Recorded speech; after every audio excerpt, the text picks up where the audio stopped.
Power from the Blazing Stone. Part 5. Nature Comes Knocking.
As Merryn made her way to Gwennet Pitt's speaking place, the mild night soothed her worry.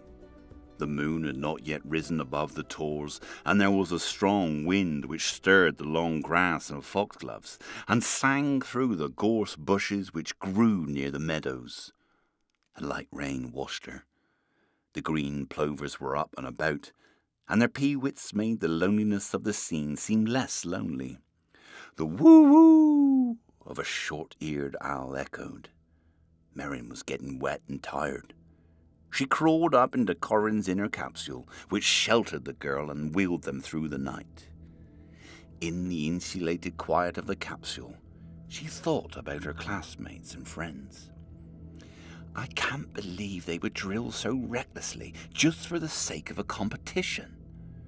She pictured Nessa with hair the copper of autumn sunlight, and chubby Zenner with a will as tough as iron.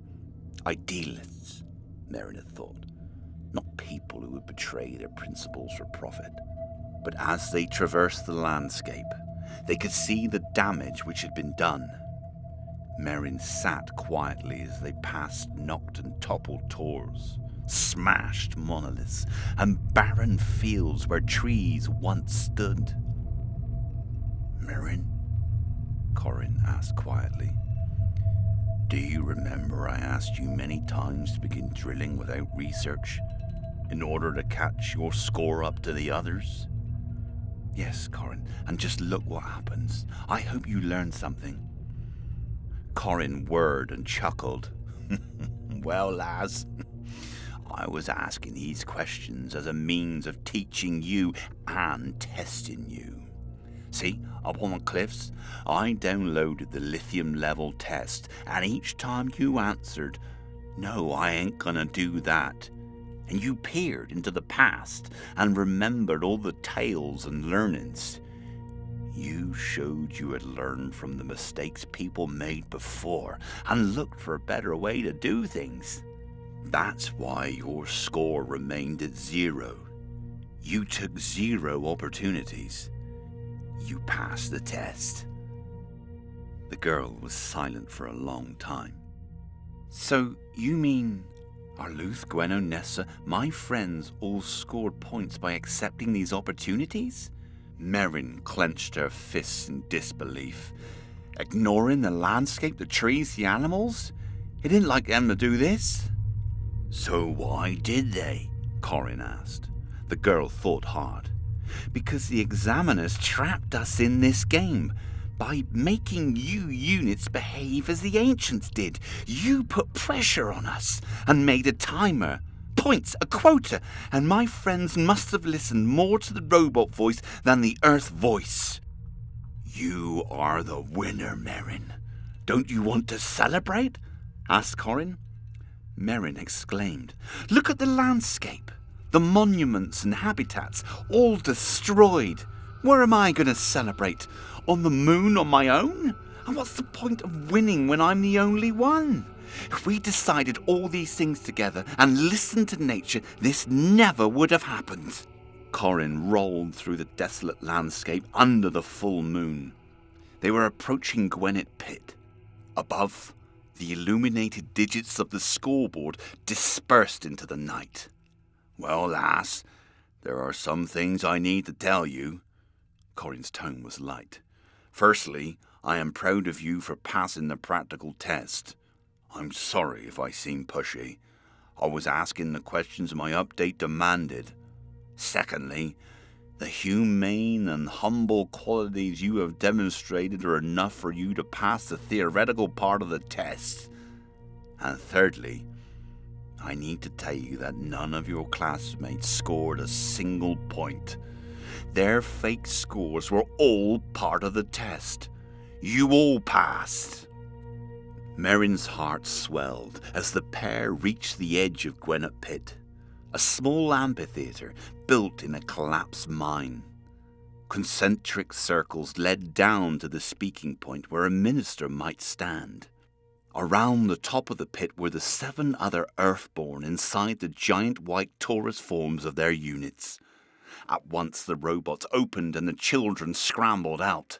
Nessa, with her curly hair cropped above the shoulders, Arluth, with his freckles and big eyes, Sally, clutching her lucky rose quartz, little Zenner, Gwenno, beaming like a sprite to see her classmates again, and Alistair, who stepped forward and called out, "I knew you hadn't done all that damage. I never believed it." Merryn ran down into the pit, as did her classmates, and they all met in the middle. "I knew you ain't no nasty, greedy spriggan," cried Gwenno to Merryn, scoring 6 whole points. They compared notes of their methods, excitedly swapping tales of extracting lepidolite crystals from the discarded sediment of clay pits, of manufacturing drones to find granite structures by the patterns of weathering, of making topographic and bathymetric readings of the land and sea, of filtering trace amounts of lithium from seawater, of foraging for lithium micas in conical waste tips, experimental methods, all ingenious and low impact. Not all of them worked, but all the students had passed the final test, which was to stick to the ecological principles they had been taught in the face of mounting pressure. Once their news was exchanged, the mining units rolled down into the pit and began to speak. "You young'uns will soon be growing up. As you well know, it's your 13th birthdays tomorrow, and as you develop as miners, you'll no doubt want to explore something of the cosmos. But we can't let any old pisky tear around in space. Irresponsible mining caused great imbalance to this world, and the best thing we can hope for is to bring only our best learnings to new planets." Merryn lay stomach down on the grass, listening intently. In the old days, they didn't believe there was bias in their technology. Machines were objective, they thought. But it isn't so. Humanity needs to be programmed into us robots by little uns like you. In return, we can hold the records of the past and the maps of the future. Level by level, lessons were downloaded into us, and you brought stories and meaning to those lessons. We taught each other as best we could, but there ain't no telling how you'll go when there's pressure on, and a deadline to meet, and authority telling you the quota is the only consequential measure. But you all made us proud." Gwenno poked Merryn in the side and handed her a little cake and a cup of juice. One of the units continued, "In the old mines of the first industrial revolution, the poor workers had no safety measures, not from their bosses and not from their machines. And as you know, many of them were young children, your age, working far underground in hot, loud, poisonous conditions. Sometimes 100 feet down, at 60 degrees Celsius or more, with arsenic in the air and dust going into their lungs, being deafened by the drilling. They suffered horrible diseases. Life was often short and brutal. But in that darkness, the imagination comes to life. the miners learned to listen to the underworld spirits. Sometimes when a mine was about to collapse, they heard a knocking on the walls, telling them to get out quick. The knockers were knocking to tell them they had dug too far, and that's what robots and piskies have in common. We lived in the imaginations of clever humans until you pulled us up from below. Corin said, "The knockers were down there before, of course. Just because something's an imagination doesn't mean it's not real too. If people are clever, they can hear the knockers when they need to.